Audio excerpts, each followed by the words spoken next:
Let me tell you a story. A story about a magical footballer, an artist with the ball at his feet, a player who had a right foot as good as his left. He stood at 5 foot 6 inches and could dribble through 3 or 4 players. From the way I'm describing him, you'd think I was talking about Messi, but I'm not. I'm talking about a player who will always be mine and a lot of other Arsenal fans' favourite player, Santi Cazorla. Santi was born in a small northern village in Spain called Lanera, where football is more than just a sport, it's a way of life. Growing up, Santi and his brother Nando would spend their days kicking the ball around whenever they got the opportunity to. Santi's passion for the game was evident from a young age. Despite his modest upbringing, his love for football had no boundaries. His mother said Santi and his brother would play football even in the house. They would break windows, so she'd take the ball away from them, but then they would roll up socks and play with those instead. His obsession with the sport began to pay off as his talent caught the eye of Real Oviedo coach Marcus Lopez, who remembers being struck by an 8-year-old Santi playing five-a-side futsal for a team called Covadonga. Lopez says Santi was very small but he was dynamic, could dribble and control games. He left everyone open-mouthed. As Santi joined the youth ranks of Real Oviedo, his hometown club, a club that we'll revisit later on in the video, it was here he began to showcase his skills, talent, and versatility on a football pitch. Despite his small stature, Santi's speed, creativity, and precise passing set him apart from all the other players. He joined Villarreal at 15, and at 18 years old, Santi made his professional debut on his first of 3 stints for the Yellow Submarines. He quickly became a fan favourite, showcasing his incredible vision and ability to control the games from midfield. His performances earned him a move to Recreativo in 2006, where he continued to thrive, becoming one of Spain's hottest prospects. It was this year that showed the world he had the potential to become world class. Villarreal had a purchase option on the midfielder, as Manuel Pellegrini, the manager at the time, didn't want to let him go. Santi scored 5 goals in the 06-07 season, and Villarreal activated their buyback clause, bringing him back for his second stint at the club. In his 4 years there, Santi got 28 goals and 33 assists in 173 appearances for the club. But due to Villarreal having financial issues, they had to sell players. It was between Giuseppe Rossi and Santi Cazorla. The club decided to sell Cazorla to Malaga for €21 million, which didn't work out for Villarreal, who ended up getting relegated despite being in the Champions League that season. Malaga also had financial issues and were in debt, meaning that after only 1 season there, Cazorla would be sold again, after his wages went unpaid from the club.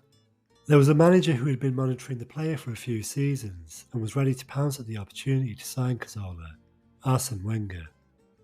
Malaga initially asked for a buyout clause fee of €45 million, but Arsenal held out and snatched up the 2-footed Spanish playmaker for €20 million. Cazorla quickly became a key player in Arsene Wenger's side, having an immediate impact, earning a Man of the Match award on his debut versus Sunderland and scoring his first goal for the club in a win against Liverpool.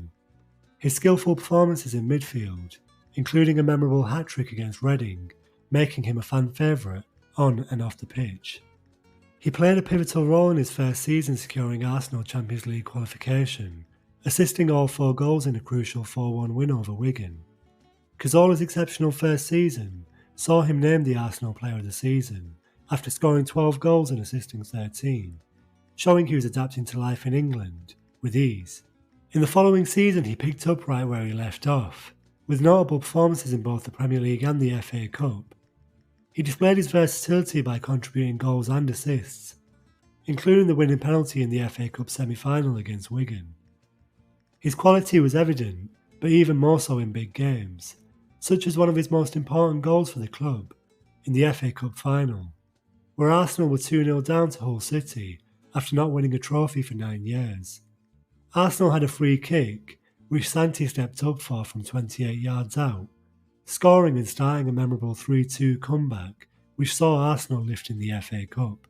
However, Cazorla's time at Arsenal was also marked by challenges, particularly injuries that sidelined him for extended periods. The most significant setback occurred in 2016 in October, where he suffered an Achilles tendon injury during a Champions League fixture against Ludogorets. Despite initial optimism, standard rehabilitation methods proved ineffective, leading to a prolonged period of uncertainty and multiple surgeries. The bad news didn't end there for Santi, as he contracted an infection on the area, meaning further treatment and an operation in which he would have to have a skin graft using the skin on his left forearm. Santi was known to celebrate by kissing his left forearm, as he had his children's name tattooed on this area. But with the surgery, his body became a jigsaw puzzle. There was even fears Santi could never walk again, or even lose the affected leg. Cazorla's road to recovery was long and tough, requiring a lot of rehabilitation and numerous setbacks along the way. It was thought he would never return to football, but despite the challenges, he remained determined and returned to the pitch. After 2 years out at 33 years old, Cazorla made his return to Villarreal for his third stint at the club. Many doubted his ability to contribute to the team and saw it as a gesture of goodwill rather than him having an impact on the team. He was initially welcomed back to use the training facilities and recover from surgery.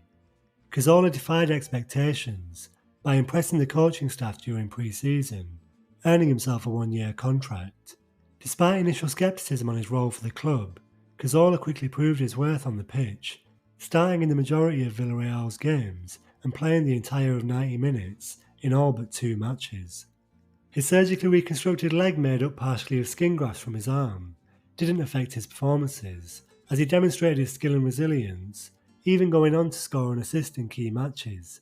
Cazorla's return served as an inspiration to injured players and a reminder to clubs of the potential rewards of taking a chance on experienced players. After his successful stint at Villarreal, Cazorla made a move to Qatar-based club Al Sadd, proving that despite his injuries, he was able to play into his later years. He spent 2.5 years at the club, where he scored an impressive 39 goals and provided 36 assists in 97 games. We finally come to Cazorla's current chapter in his story, his return to his boyhood club, Real Oviedo, who almost went out of business in 2012.